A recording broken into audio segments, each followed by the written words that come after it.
হাজার বছর ধরে আমি পথ হাঁটিতেছি পৃথিবীর পথে। শৃঙ্খল সমুদ্র থেকে নিশীথের অন্ধকারে মালয় সাগরে অনেক অনেক ঘুরেছি আমি। বিম্বিসার অশোকের ধূসর জগতে সেখানে ছিলাম আমি, আরও দূর অন্ধকারে বিদর্ভ নগরে।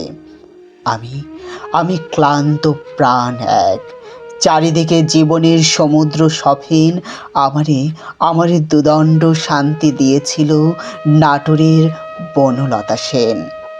চুল তার কবেকার অন্ধকার বিদিশার নিশা, মুখ তার শ্রাবস্তির কারুকার্য। অতি দূর সমুদ্রের পর হাল ভেঙে যে নাবিক হারায়েছে দিশা, সবুজ ঘাসের দেশ যখন সে চোখে দেখে দারুচিনি দ্বীপের ভেতর, তেমনি তেমনি দেখেছি তারে অন্ধকারে। বলেছে সে, এতদিন কোথায় ছিলেন? পাখির নীড়ের মতো চোখ তুলে নাটোরের বনলতা সেন। সমস্ত দিনের শেষে শিশিরের শব্দের মতন সন্ধ্যা আসে, ডানা রৌদ্রের গন্ধ মুছে ফেলে চিল। পৃথিবীর সব রং নিভে গেলে পাণ্ডুলিপি করে আয়োজন।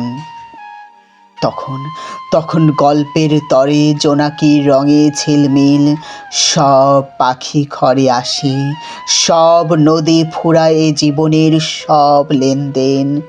থাকে থাকে শুধু অন্ধকার, মুখোমুখি বসিবার বনলতা সেন, বনলতা সেন।